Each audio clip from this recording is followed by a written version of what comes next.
have here some of the I don't want to say carnage, but basically the rear is tore apart. That's the center, the front. We got some of the electronic stuff over here. And what we found here, this is with the rear,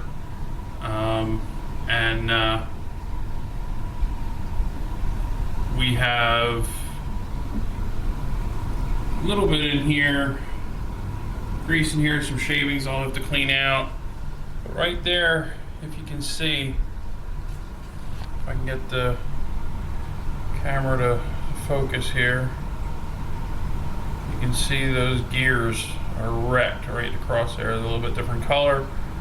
I gotta clean all that grease off, and so it's the ring and pinion from the rear. So we'll get that taken care of. Okay, so this cush drive consists of a couple different parts. This is your standard slipper. Basically, when you hit something or jump, this gear right here will allow to slip on the shaft, helping to save other components of the drive line. So what this does is this piece is going to sit in, if I can do this one-handed here, it's going to sit in here like that, and this piece is just a rubber type piece, which is the cushion, hence the cush drive. So this basically goes in here and then will line up like so. So now when this shaft turns and the pins in and everything, it'll actually just be like basically a little shock absorber. That piece will kind of bounce off the ends a little bit, so it'll still have just a tiny bit of give, but not enough to want to just destroy gear or do anything. So that's basically all the cush drive is. I'll get it all assembled and I'll show you. Okay, so we have the rear housing here. I have the new cush drive in. Basically, as we're doing everything, you can kind of see just cleaning everything up as we go along, making sure getting all the dirt and grime out, just making everything look a whole lot better. I put the new ring gear on. Pinion gear was okay. I think I showed that in a little bit previous clip, what that was looking like. So, but everything's nice and shiny and getting nice and clean again. These are kind of cool too because they give you this pin. I don't know if I can get the focus in here. Got it upside down here. It's a pin system. I'll show you when I put the motor back in. But you can put the pins in, and whichever letter corresponds with the gear mesh. So this whole big system makes it easy to set gear mesh. You don't even have to worry about it.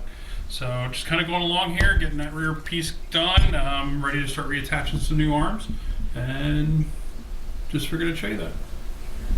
All right, so we're getting it together here. One thing I kind of want to show you right now, these arms, if you'll notice, they look like they're kind of hollow, cut out. They actually are the RPM arms. And there's going to be covers that are going to go over those. And let me see if I can find one of the trees. It's a parts tree.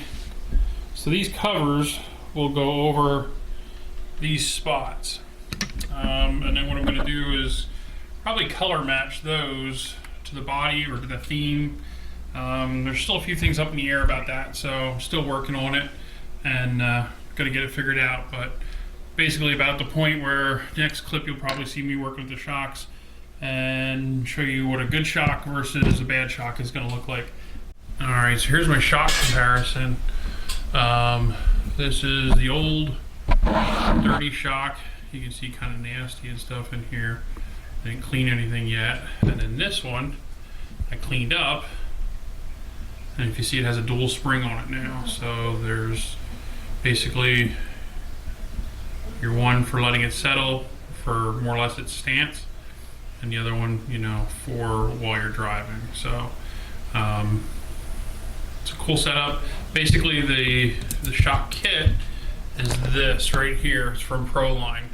So they give you 3 different spring rates to choose from, and in both the main springs and the secondary springs.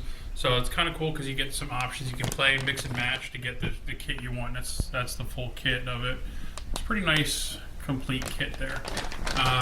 The arms also, I forgot to show you before, this is the arms that are going on from Proline. So you can see kind of what they're going to look like. They do have those inserts, which I am going to try to do some paint matching on those. We're going to do that then too. But that's the arms that are going on this thing. So it's amazing what a little cleaning will do. There's the old one. So it's old and busted. And there's the new hotness. So as you can see, everything is nice and clean. The arms, like I said, this is the rear end versus front end. As you can see, that I'm still missing those plates on those arms, but I'll be painting those in a little bit later. This thing is just super nice and clean now. I like these arms because they're going to be solid on the bottom. Just going to give a really good look to the whole truck that I'm trying to get. And this one here, you can really see it's just kind of dirty and grimy. Even on the shock tower plastics, the shocks themselves. But there's a good, that's the old shock. That's the new shock. Well, the shock's the same, but it's a spring kit. So definitely a little more tunable. I'm going to give you a little bit more to work with. So for cleaning, nothing fancy. Basically just an old spray bottle. Taking something like this. I'm going to take the top off. I have an old utility sink here in my basement. Pretty much the wall's a mess behind it and stuff, but I use it just for that, a lot of cleaning, and it makes a mess. So it's nice if you have an area like this. If you don't, I guess you can use the kitchen sink. Just try not to make the wife or significant other upset. I just use some dish detergent, take it in, squirt a little bit of that in there, and just kind of fill it up. That's it.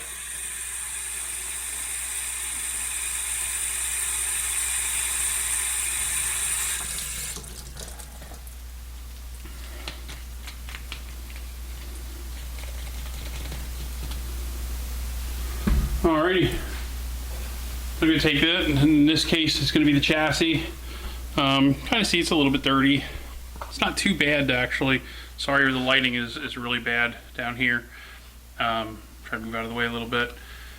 But it's a little dirty, and so just take this and just spray right over everything real good.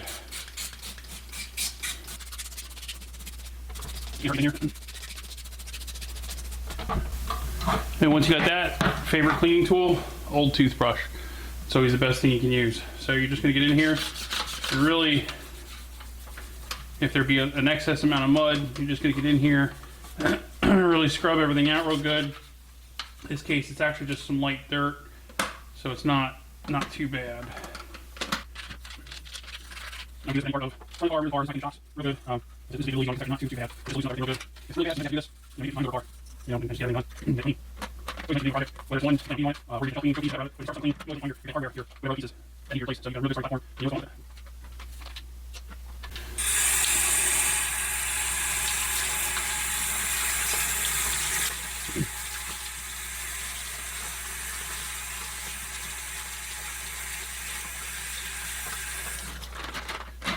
And then you can take this. If you have an air compressor like I do, you can hit that with a compressor. It'll get rid of all the extra water. And then my next step, I'm just gonna put it on a towel, spray it out with some WD-40, get it real nice, that extra clean, and let it sit overnight. That's pretty much how I'll do most of my cleanings. If you would have electronics on here, maybe you want to cover them. Best thing is usually, they're always pretty easy to do. You just remove your electronics and you just don't have to worry about it. But we'll move to the next stage. Once you get this all dried off, then it's just a matter of going to use a little WD-40. See there? I just kind of go over the whole thing, spray pretty liberal with that, and then I'll let it sit, usually maybe overnight. If I'm in a hurry, I'll start wiping it down. I'll do the same thing, go back to a compressor, and then see what I can do. But typically, I'm just going to spray it down, let it sit, and it'll give the plastics, you know, a real nice shine. Kind of make it look like new again. I think my WD-40 is running out.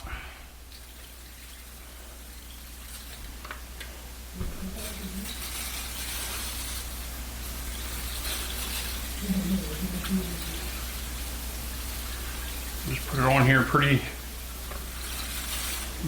liberal.